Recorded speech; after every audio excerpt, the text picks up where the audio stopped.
what's it like to fly an airplane? It looks incredible.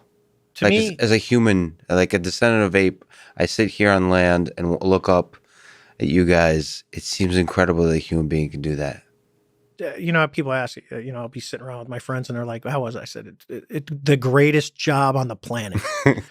I said, it's an office with a view because you're sitting in a glass bubble. Office with the You can do, it's like roller coasters. You go, oh, it does all these cool stuff. So we take people flying every once in a while. And it's like, oh, yeah, I like roller coasters. I go, no, take any roller coaster, the coolest roller coaster you've ever been on, and multiply it by 1,000.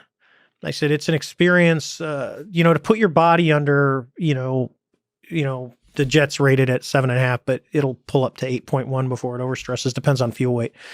So, I mean, you routinely get up there towards 8 Gs.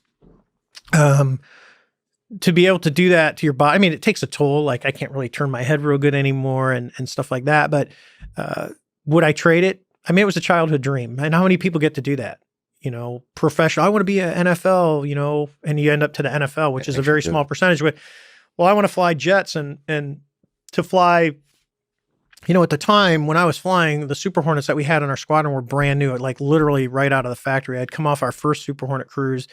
We had went to the Boeing factory in St. Louis where they were building my new jets that I was going to get. And I actually signed the inside of one of the wings while they were putting it together. So I'm meeting the people that are putting the jet together that's going to get delivered to me in a couple of months that I'm going to fly. So the whole of it is incredible. I'll tell you what, when I decided to walk away. Do you miss it? I told myself I wouldn't. I promised myself that, once you get through your 05 command, your flying really starts to come down. Even if you go and you're an air wing commander, which is, we call them CAG, Carrier Air Group Commander, you're not flying as much as like the normal pilots, nor should you be. I mean, there's young people that are coming up and it's training your relief because that's the next generation. So like currently I have friends of mine that we serve together, their kids are flying Super Hornets, right? So to me, that's really neat because I watched them when they were little. Yeah. And now, one of them who was good friends, I won't get his last name, but Joey, who lived down the street from us, was a Top Gun instructor. And I'm like, hey, Joey's a Top Gun, and I'm like, that's cool because, I went there and I knew him, he would come down to my house. And now to see these kids that are, because typically military breeds military, because the kids grew up in it. I mean, and the only reason that my son is not doing it is he's colorblind. So it disqualifies you for being a pilot, being a SEAL, because he'd talked about doing that because he's an incredible swimmer and he likes doing that stuff, and a water polo player. But he's, both of my kids my daughter is a doctor and my son's in his 3rd year. So, but there's I suppose, I mean, from my perspective, a bittersweet handover of this incredible experience of flying to the younger generation. So you told yourself you're not going to miss it. You miss it? There are days I do. When I hear jets, like if I'm around a base or a jet flies over, but I have all the memory, so I can look at it and go, it can't go on forever. Tom Brady can't play football. There's going to come a time where he has to stop. He seems to have done it for a long time. But, typically when you look at it, you go, I had the opportunity. And I think as automation moves on, especially with AI, that, when will the last man fighter be built? Man, and that's that big question. We just did F-35. It's over budget. It's 7 years late. There's all kinds of issues when we try and do it. And then you look at some of the new stuff that's coming out that the Air Force is working on with smaller, cheaper, attritable platforms that you can go, oh, we can, because if you don't put a man in the box or a person, because there's a lot of incredibly talented women that do this too.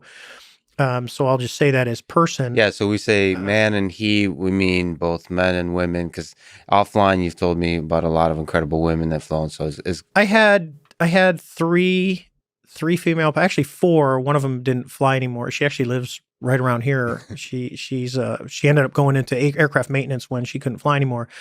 One of the girls who everyone knows is incredibly, she's one of the most gifted people I've ever met in my life. She is the vice president of Amazon Air. You can see her on TV. Her name's Sarah.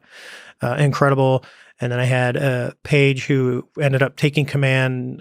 She got out of fighters and went into other platforms, and she was a commanding officer. And then the other one is teaches leadership, and she is all three of them. Actually, all four of the women that were direct. I'm hoping I'm not forgetting. I don't think I'm forgetting someone. Incredibly talented. And a great addition to the Ready Room. So anyone who gets into women can't do it, that's all total horse crap. And, we can talk about the original integration and stuff, which was not done well by the military nor the Navy. So women can fly as good as the guys? Yeah. You can't tell if you pass another airplane, you can't tell if there's a man or a woman in it. It really comes down to stick and throttle, the ability to extrapolate where the vehicle is going to be, where the airplane would be if you're fighting another one. You have to be able to think fast. Anyone who has those characteristics can do it. And then I think most important besides that, there has to be a desire. Yeah. And I'm not saying that everyone, if you took, because we used to track. So when I ran, we call it the RAG. It's the Replacement Air Group. It's where, so the Super Hornet Training Squadron, there's two of them. There's one on the East Coast, 106, and there's one on the West Coast, which is VFA 122. 122 is the first one. So I ended up going there, and I ended up being the operations officer and training officer. Okay. So we tracked the last 100 students, right? So everyone goes, it's funny to hear students talk because, he's awesome. He's super. If you took the 100, there's 3 at the top of the list that are just naturally gifted aviators. They're well above average. It's like the person in a math class that sits down in complex math and they just get it. Yep. At the bottom, there's the 3 at the bottom that are going to struggle, and there's a good chance they won't get out. And if they do get out, they're going to have to work really hard to just maintain kind of average. Sometimes it's just the way your mind works. Not everyone is good at everything. If you took the 94 of them in the middle, they're within one mean deviation of, it's there. They're all, the bell curve doesn't look real good. It's just a big hump and it comes back down and everyone's right there within one mean deviation. And then you have the outliers, usually not on the high side because they're going to get through, but the outliers on the low side that don't make it through. So for the most part, the Navy does a really good job, as does the Air Force, of screening. So now what they do, when I went, you just showed up and you started. Now what you do is you actually go fly Piper Warriors, low wing, to see, are you adaptable to this? And there's an evaluation that goes through, and then if you hit a certain mark, then you're good to go, and then they put you into primary. It's kind of like a pre-check, like the pre-SAT, the pre-SAT, to go, hey, how am I going to do on the SAT? It's very similar to that, but it's more of a hand skill. Can you adapt? Because although we live in 3 dimensions, like this table is not, this is all has depth with all that. It's really relative to aviation. We are 2-dimensional, very 2-dimensional. Can you explain that? So our perception is actually more limited than that of an aviator? Very much. And here's why. Yeah. So we look at, let's look at a tall building. Let's look at One World Trade Center in New York, because everyone knows what it looks like. Big, tall building. It's maybe 1,800 feet tall. Even the Burj Al Dubai, which is 20-some hundred feet tall. It's not that big. So a Super Hornet, to do what a split S is, which is I'm flying, I'm just going to roll the airplane upside down, and then I'm going to do basically a C, the letter C. I'm going to go in the top and out the bottom. So, and it's basically a vertical displacement of the airplane. So I'm going from high to low. It's very, very tight, and it does it in roughly about 2,500 feet, give or take a little. So you go, that is a really tight vertical turn. Yeah. For example, the A6, in order to do that, was about 9,000 feet. And we look at a building that's 2,000 feet high and think that is tall. Right. All right. So in aviation sense, when you're starting to do vertical displacement maneuvers, going from 35,000 feet down to 20,000 feet in a matter of seconds and maneuvering the airplane, because the human brain thinks we really are, we like to be 2D. flat. I see what you mean. We think 2D. So if I'm fighting, how you really get an advantage when you're fighting another airplane is to work in the vertical. Because most people will do one move in the vertical and then they want to start to flatten out because that's where we're comfortable. Yeah, it's really profound. Do you still think in stacks of 2D layers or no? Or do you truly start to think in that third dimension, like the rich 3D world of fighting? Do you start to actually be able to really experience the 3D nature. You do, of because you have to project the where you're going to be. space. So you have to know the performance of the airplane, knowing that, hey, if I do this maneuver, that I am going to go. It's kind of like when I talk about when we were chasing the Tic Tac. So the Tic Tac's coming up, and I'm at about, and I've been doing this for, at the time, 16 years.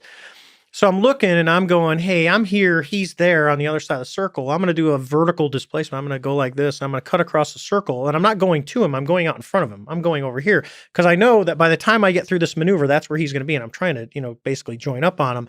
But I also had to look at it to go, do I have enough altitude to do this? Because what I didn't, if we're here and I do this, I'm going to end up over here and he's going to be above me. And then, I have to get that energy back to get up to him. And when you're doing a max performance, it's a trade. So you have, this is really important when you're fighting airplanes and you're really max performing.